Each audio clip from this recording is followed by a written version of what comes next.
Selamat datang kembali di Samudra Ma'rifat, tempat kita menyelami hakikat terdalam dari risalah kenabian.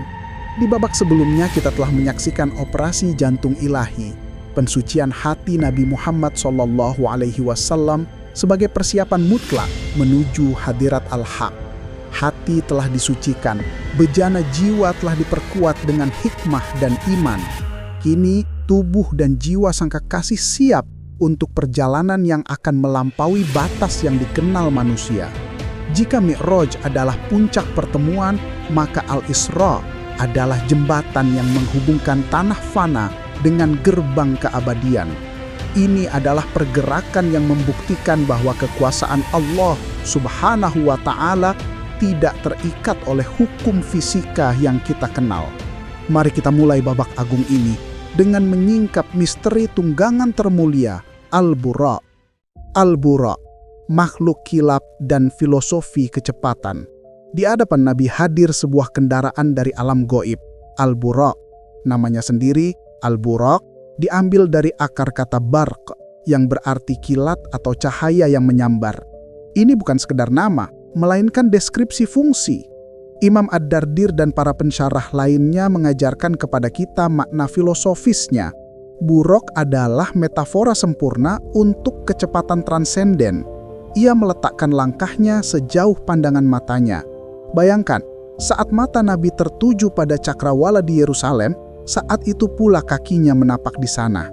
Ini adalah penghapusan jarak, sebuah penundukan dimensi oleh kehendak ilahi. Para ahli hikmah berkata, Buraq adalah cerminan dari kecepatan ruhani. Allah ingin menunjukkan bahwa baginya perjalanan ribuan kilometer sama saja dengan perjalanan sehelai nafas. Ini adalah pelajaran bagi kita bahwa jika kita bergerak dengan niat yang murni dan hati yang tersucikan, seperti yang disiapkan di babak pertama, ruh kita dapat mencapai tujuan spiritual dalam sekejap mata, melampaui lambatnya pergerakan fisik. Ada riwayat bahwa Buraq sempat ragu atau bergetar. Jibril alaihi salam pun menegurnya, "Apakah engkau bergetar saat dinaiki oleh makhluk yang paling mulia di sisi Allah?" Filosofinya, bahkan makhluk syurgawi pun merasa tawadhu, rendah hati di hadapan keagungan Nabi Shallallahu Alaihi Wasallam. Perhentian-perhentian penuh makna. Jibril alaihi salam tidak membawa Nabi lurus ke Baitul Maqdis. Dalam perjalanan singkat itu, Buraq berhenti di beberapa titik suci dan Nabi diminta untuk turun dan melakukan sholat sunnah 2 rakaat. Ini adalah tawasul, permohonan perantara yang diatur oleh Allah sendiri menghubungkan risalah Nabi Muhammad dengan mata rantai kenabian terdahulu. Madinah, Yathrib, tempat hijrah Nabi di masa depan. Hikmahnya, ini adalah penghormatan simbolis bagi kota yang akan menjadi benteng pertahanan Islam dan pusat peradaban beliau. Bukit Tursina, Gunung Sinai, tempat Nabi Musa alaihi salam menerima Taurat dan berdialog dengan Allah. Hikmahnya mengingatkan pada salah satu nabi ulul azmi, nabi besar yang paling kuat, yang kisahnya akan sangat terkait dalam Mi'raj. Baitlaham, tempat kelahiran Nabi Isa alaihi salam. Hikmahnya mengukuhkan risalah Isa sebagai ruh Allah, menolak klaim ketuhanannya atasnya, dan menyatukan kenabian Bani Israel. Setiap sholat di tempat-tempat ini adalah afirmasi, risalah Muhammad Shallallahu Alaihi Wasallam adalah penyempurna, bukan penghapus. Beliau datang bukan untuk menggantikan nabi terdahulu, melainkan untuk mengumpulkan dan memahkotai semua ajaran suci di bawah panji Islam. Tiba di Baitul Maqdis, jantung pertemuan.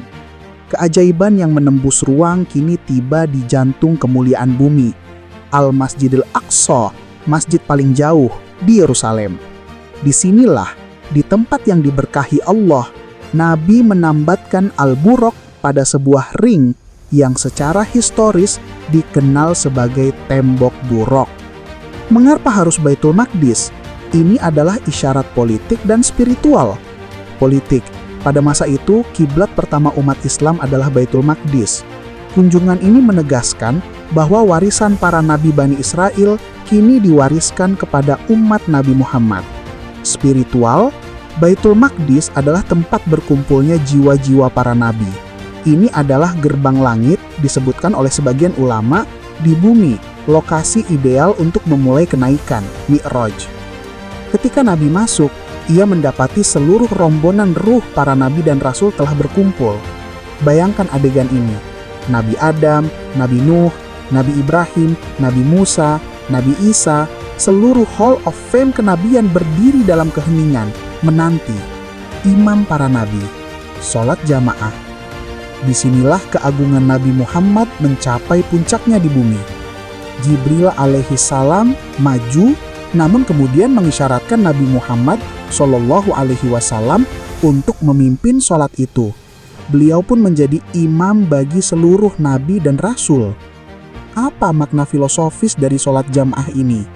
Ini adalah sertifikat kepemimpinan universal.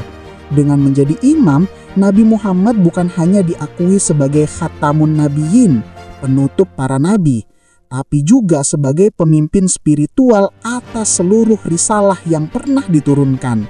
Ajaran beliau adalah ringkasan, penyempurna, dan pemuncak dari semua ajaran terdahulu. Ini adalah penyatuan semua garis keturunan kenabian ke dalam satu simpul, yaitu Islam. Setelah sholat, Nabi disajikan 2 bejana, satu berisi khamr atau arak dan satu berisi susu atau laban. Nabi memilih susu. Jibril berseru, "Engkau telah memilih fitrah, kesucian, naluri yang benar, wahai Muhammad." Ini adalah penegasan bahwa risalahnya adalah risalah yang fitrah, sesuai dengan akal sehat dan naluri suci manusia, menjauhi hal yang memabukkan dan merusak akal. Dengan ruh yang dikuatkan, dengan penghormatan tertinggi dari seluruh nabi, dan dengan penegasan bahwa risalahnya adalah risalah fitrah, Nabi Muhammad SAW telah siap. Di tengah keheningan Baitul Maqdis, tangga agung telah diturunkan. Pandangan beliau kini tidak lagi ke ufuk barat, melainkan tegak lurus ke atas. Wahai jiwa yang haus akan makrifat, kita telah menyelesaikan perjalanan yang menakjubkan dari Al-Isra. Kita telah memahami bahwa perjalanan dari Mekkah ke Yerusalem bukanlah kebetulan geografis, melainkan rangkaian penegasan ilahi. Dari pembersihan hati hingga penobatan sebagai imam para nabi, semuanya adalah persiapan untuk momen yang paling dinantikan. Di babak selanjutnya, kita akan meninggalkan dimensi bumi ini. Kita akan menaiki tangga agung, menyaksikan keajaiban kosmis, dan bertemu dengan penghuni setiap lapis langit. Kita akan menyingkap misteri perjumpaan dengan Nabi Adam, Nabi Idris, Nabi Yusuf, hingga perdebatan penuh hikmah dengan Nabi Musa alaihi salam. Di bagian 3, kita akan mulai mendaki, menembus 7 lapis langit dan misteri perjumpaan para nabi. Jika perjalanan ini memperluas cakrawala iman Anda, dukunglah Samudra Makrifat. Like video ini, sebarkan cahaya risalah ini kepada yang lain dengan share, dan subscribe agar Anda tidak tertinggal dalam pendakian spiritual kita selanjutnya. Sampai jumpa di langit pertama.